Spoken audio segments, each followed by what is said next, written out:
Good morning students. In this video I am going to explain you elements of a democratic government. एक लोकतांत्रिक सरकार के लिए आवश्यक तत्व क्या क्या ज़रूरी होता है लोकतांत्रिक सरकार बनाने के लिए. We will also learn about the anti-apartheid struggle in South Africa, the main elements of a democratic government, and what are the features of the Constitution of India. So let us start with the anti-apartheid movement. Apartheid means separateness. South Africa के अंदर क्या होता था कि काले और गोरे लोगों के बीच में रंग भेद की नीति को अपनाया गया था. वहाँ पर जो ब्लैक पीपल होते थे उनके लिए अलग स्कूल होते थे, अलग कॉलोनीज़ होती थी, अलग हॉस्पिटल्स होते थे, और जो गवर्नमेंट पोस्ट होती थी उनमें भी उन्हें जो सबसे छोटी पोस्ट होती थी या जिस पे सबसे कम प्रॉफिट होता था, इस तरह की पोस्ट उन लोगों को दी जाती थी. गवर्नमेंट बनाने में उन लोगों का कोई भी सहयोग नहीं लिया जाता था. इस कारण से वहाँ रंग भेद की नीति होने के कारण से जो ब्लैक पीपल थे उन्हें यह एहसास होता था कि वो इन्फीरियर हैं. जो वाइट पीपल थे वो उन्हें हमेशा सुपीरियर होने का एहसास कराते थे. इस कारण से वहाँ पर एंटी अपार्थाइड मूवमेंट स्टार्ट हुआ. नेल्सन मंडेला ने इस स्ट्रगल को स्टार्ट किया और उसके बाद 1960s में ये स्टार्ट हुआ था. 27 इयर्स तक वो जेल में रहे नेल्सन मंडेला, और उसके बाद में वहाँ पर जो अपार्थाइड वो बैन हुआ और सभी जो लोग थे उनके साथ में इक्वल ट्रीटमेंट किया गया. Now let us learn what are the elements of a democratic government. The first main element is participation. Participation का मीन्स होता है हिस्सा लेना. India is a democratic nation, Republic democratic nation.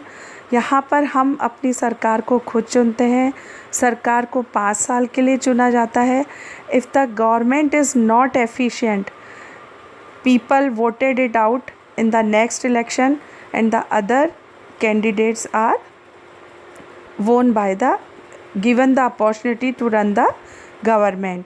जो सरकार अच्छा काम नहीं करती तो अगले चुनाव होने पर लोग उस सरकार को वोटेड आउट कर देते हैं, हरा देते हैं और अगली दूसरी पार्टी को जिता देते हैं. इसलिए जो गवर्नमेंट होती है उसको बहुत ज़्यादा ध्यान से लोगों के वेलफेयर को ध्यान में रखते हुए अपना काम करना होता है. दूसरे भी तरीके होते हैं पार्टिसिपेशन के, जैसे कि प्रोटेस्ट करना, स्ट्राइक करना, या फिर वहाँ पर सिग्नेचर कैंपेन चलाना जिसमें कि लोग अपनी बातों को गवर्नमेंट के आगे रखते हैं. इसमें धरना भी होता है. जब सरकार से लोगों को अपनी मांगे मनवानी होती है तो लोग धरना दे करके बैठ जाते हैं कंटिन्यूअसली. इंडिया के अंदर पार्टिसिपेशन बहुत इम्पॉर्टेंट रोल प्ले करता है. बहुत सारे ऐसे इश्यूज़ जिन पर कि कोई नतीजा नहीं निकलता तो उसे फिर रेफरेंडम के लिए रख दिया जाता है. Needs to resolve conflicts. अब डेमोक्रेटिक गवर्नमेंट का एक और इम्पॉर्टेंट एलिमेंट है कि अगर कोई झगड़ा है तो उस झगड़े को सुलझाया जाए. वो झगड़ा 2 लोगों के बीच में हो सकता है और 2 स्टेट्स के बीच में भी हो सकता है. हमारे यहाँ पर all are equal before the law. कानून के आगे सभी लोग एक समान हैं, चाहे वो बहुत बड़ी सेलिब्रिटी हो या फिर वो एक कॉमन पीपल हो. हमारे कॉन्स्टिट्यूशन ने सभी को फंडामेंटल राइट दिया है कि all are equal before the law. Conflicts between various groups of people living within a territory, the government must play an important role. The Indian constitution has laid down the basic rules to be followed by all people as well as government. Conflict and differences are to be resolved by following these laws. Bharat के अंदर जो conflicts है वो कई स्तरों पर देखने को मिलते हैं. जैसे कि 2 अलग अलग धर्मों को मानने वाले लोगों के बीच में मतभेद होना। Like it is possible that religious processions or celebration of one community may not be welcomed by the people of other communities. To avoid a conflict, the government suggests that the representatives of the concerned communities sit together and come to a solution that is acceptable to all. The government also makes arrangement for the people to control the crowd in case of violent outbreaks during such festivities.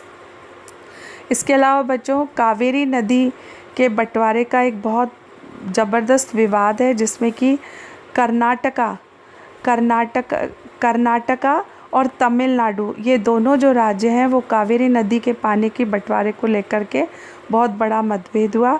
उसके बाद में इसके अंदर government ने interfere किया, central government ने, और अब इन दोनों राज्यों के बीच में कावेरी नदी का पानी सही तरीके से बांटा गया है। इसके अलावा गोदावरी, कृष्णा, रावी और व्यास, ये भी ऐसी नदियां हैं जो कि अलग अलग राज्यों से बहती हैं और इनके पानी के बंटवारे को लेकर भी राज्यों के अंदर कॉन्फ्लिक्ट्स होते हैं। Equality and justice are the pillars of a democracy. अगर ये नहीं है तो वो नेशन कभी भी एक डेमोक्रेटिक नेशन नहीं हो सकता। हमारे कॉन्स्टिट्यूशन में इस तरह के प्रोविज़न बनाए गए हैं कि सभी के साथ समान व्यवहार किया जाए और सभी को न्याय मिले। Like प्रोहिबिटेशन of the practice of untouchability a social evil. छुआछूत करना एक सामाजिक अपराध है। और इस कानून के बनाने से पहले जो अनटचेबल्स पीपल थे उनके साथ में बैड बिहेवियर होता था। They were not allowed to mix with other sections of the society. They could not go to the temples to offer prayers, could not drink from the same well as others, and they were not get the education. People like Mahatma Gandhi and Dr. B.R. Ambedkar fought for the equal rights of the untouchables. As a result, our government enforced Untouchability Offence Act 1955 to prohibit the practice of untouchability and made it a punishable offence. Earlier, women were also denied to give equal rights as men, but again our constitution made provision to ensure equality for them. They were given the right to vote and special arrangement has been made to help them. Participation in the governance of a country.